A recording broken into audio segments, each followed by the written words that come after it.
Hello, Katden lovers and Katden followers, abay Catherine Bernardo and Alden Richards, usap-usapan sa ilang mga showbiz or sa social media sites.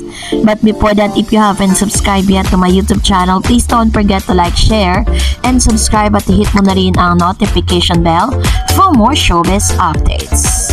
Of course, bago tayo magpatuloy sa ating updates for today's video, ay kasama sa ating pong daily updates ang pasasalamat at pag-recognize sa lahat po ng mga lagi pong nanonood, sumusubaybay at nagtitiwala sa ating channel.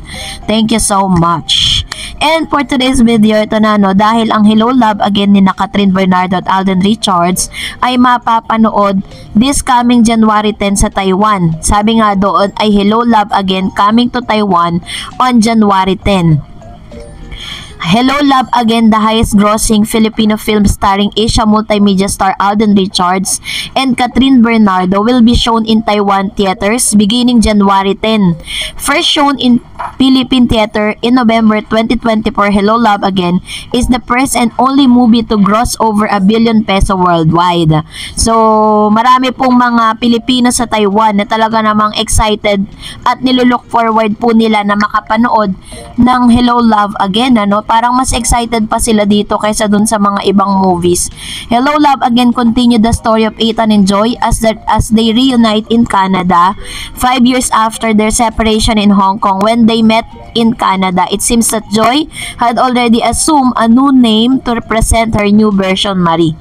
So, dahil po ito po yung isa sa mga talaga masasabi natin na napag-uusapan, ay mas lolobo pa, inaasahang mas lolobo pa at dadamit, lalaki pa ang yung gross sales ng kinita po ng Hello Love Again. And this time, eto na, let's talk about this one. Dahil isa na naman po sa mga topic po ng showbiz na si Alden Richards at si Miss Catherine Bernardo. Sinasabi po dito sa kanilang topic na parang ito na raw po yung high time this year 2025 para magpakatotoo at umamin si Alden Richards at Catherine. Kasi matatandaan po ninyo na parang nalito ang ilan sa mga netizen nang si Miss Catherine ay pumatol sa isang trend. Panoorin natin ito. Na magkakaroon sila ng napaka-positibo at masayang ayuda. Yes, diba? proyektong Isa si Manay Christopher minsan nagsasabi at positibo ang kanyang mga sinasabi patungkol sa Katden, kung saan inaasahan niya that this year 2025 ay meron po tayong magandang inaasahan with Alden Richards and Catherine. Sabi niya nga ang kanyang adjective is napaka-positibo, which means meron na po silang knowledge about sa mga paparating na paayuda ni Catherine at ni Alden Richards. Hindi lang or napipigilan lang silang ilabas ito dahil alam po nila na meron pong timeline na sinusunod kung kailan po dapat ilabas ang mga hitik na mga news about sa love teams or sa isang sa mga actors and actresses, Meron silang may may code or ethics na sinusunod. At sa isang social media site din, tinakel din po nila patungkol kay Alden at Catherine. Let's watch this. Dapat na sigurong yan, lumagay sa emote. Pwede na, From someone na nasa ilalim ng lamesa, kumakain ng ubas, at someone na pwede na mag-asawa. Pero ang mga lalaki naman ngayon, hindi na talaga sila yung nagmamadali. Ito mga babae, di ba? Hindi na nagmamadali. Di, totoo yan. Mas ngayon, mas career-oriented ang mga babae at lalaki. Di ba mga iba nga 35 na? Oo, yung iba ka parang hindi na ngayon yun yung talaga. Dati kasi noon, parang pagka ganitong edad ka, dapat mag-asawa ka na, dapat may boyfriend ka na, may girlfriend. Pero ngayon, hindi na. Pansinin nyo. Totoo yan. Mas maraming career-oriented na. Yun nga, may babalita nga sa isang social media post sa YouTube kung saan napag-usapan nga nila na si Alden Richards at Catherine Bernardo nga ay pwede nang lumagay sa tahimik. At talagang pati po sila ay naniniwala na si Miss Catherine Bernardo ay talagang sure na sure at saktong-sakto para kay Mr. Alden Richards. Kasi napag-usapan po nila doon patungkol doon sa pagkain nga ni Miss Catherine ng 12 pieces of grapes under the table na pinaniniwalaan na ang trend na bago pumasok ang taon, pag ginawa mo yun, you will be expecting a good career and you are looking for a right or tamang sa aspeto ng pag-ibig. So sinasabi tuloy ng ilang mga bashers, which means wala pa talagang label itong si Catherine at si Alden Richards.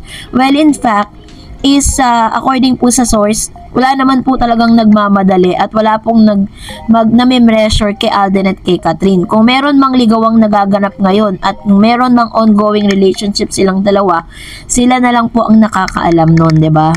So much better that they keep their secrets and shut their mouth para po sa kanilang privacy. Meron pa nga po nag-comment sa comment section sa akin na parang sinasabi niya na umamin na raw si Alden na meron na raw silang anak ni Maine. Na bagay na sinagot ko kasi alam niya na kung sino po yung nagpapakalat na yun. Ano. Talagang kailangan talaga nilang mapagamot kasi hanggang sa ngayon di pa rin sila nakaka-move on. So anyways, magbasa tayo ng komento nyo. Unahin natin si Chris Shesin. Posible po siguro Mr. Eds kasi parang nagpaiwan pa ata si Alden sa Pinas. Di siya kasama ni na Angel, pinsan niyang April na naunang pumunta sa US. Parang next day or the day after pa ata Alden tumulak papuntang US. Meron po kasi mga video na isinend po sa akin na parang mag-isa lang si Alden Richards na bumiyahe going to US. Which means totoo talaga yung balita na nauna ang pamilya ni Mr. Alden Richards sa US. Tsaka pa lang po siya sumunod na bagay na parang first time pong ginawa ni Alden yun. Hindi po laging ginagawa ni Alden kasi kapag bumabiyahe po sila sabay-sabay. Pero this year, kakaiba. Nauna po yung mga pamilya niya bago siya. So parang dito talaga siya nag-birthday. Sabi ni Miss Annabel Garde, hello Miss Reds, same background ng place ng birthday celebration sa Japanese resto. Malamang magkasama ang cut din. Anyway, kahit wala pa si Alden sa birthday ni Mami Min, malamang bumati na si Alden sa future mother-in-law niya. Bayaan na natin ang cut din. Give them privacy. Privacy nga, diba? Basta ako sure na sila na talaga. Ayan. Ito naman yung sabi ni Ma'am si Annabel. Alam niyo po, pinag-uusapan at pinagtatalunan po sa social media yung social media post na yan na parang ang background po nila is same ni Mr. Alden Richards na may hawak po siyang cake. Parang nasa isang Japanese restaurant po sila at namataan sila doon na doon po ni-spend ni Mr. Alden Richards yung kanyang birthday kasi possible po yun eh. Sa mga videos na naglalabasan na nasa airport si Mr. Alden Richards, mag-isa lang siya na nagta-travel. Parang nauna yung kanyang pamilya. And of course, kasama niya si Mama Ten during that time nung bumiyahe po siya. So, talagang yun na yun, diba? Sabi na Sir Joel, malamang nag-date muna sila bago umalis si Alden kasi hindi naman papayag si Kat na di niya bigyan ng oras si Alden kasi mahal niya to at malamang nagyakapan na naman sila ng mahigpit, baka nga may kiss pa. Ayan, so ito naman yung kanyang komento with regards to this. And that is really one of the most favorable things para sa lahat ng mga cut din kung talagang naglaan na talaga ng oras itong si Miss Catherine Bernardo with Alden, ano. And of course, sabi ni Ma'am Shirut, hello Miss Tarets, thank you very much sa mga updates at ayuda sa cut din. Si Alden lagi yung nag-update kay Kat. Kung matatandaan mo Miss Dar, may biniling eyeglass na black si Alden na may camera na lagi niyang suot kapag hindi niya kasama si Kat. Sa pamamagitan ng camera na salamin, nakikita ni Kat kung anong kaganapan sa mga event ni Alden na hindi siya kasama. Like yung kasal ni Jose Manalo, 'di ba? Nakakita kay Alden na sa chat si Kat ang nag-update. Kaya kahit nasa US na si Alden ngayon, alam ni Kat kung anong nagaganap kay Alden dahil sa mahiwagang salamin. Kaya wag na tayo magduda mga Kat din sa kanilang dalawa.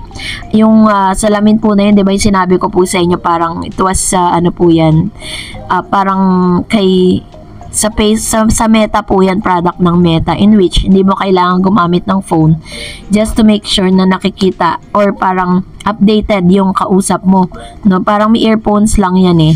Tapos doon mo maririnig yung audio, tapos makikita ng kausap mo yung mga nakikita mo, ganun ka high-tech yung mga gamit ngayon ni Mr. Alden Richards, just to make sure na talagang pinaninindigan niya yung pagiging updating niya doon po sa kanyang minamahal.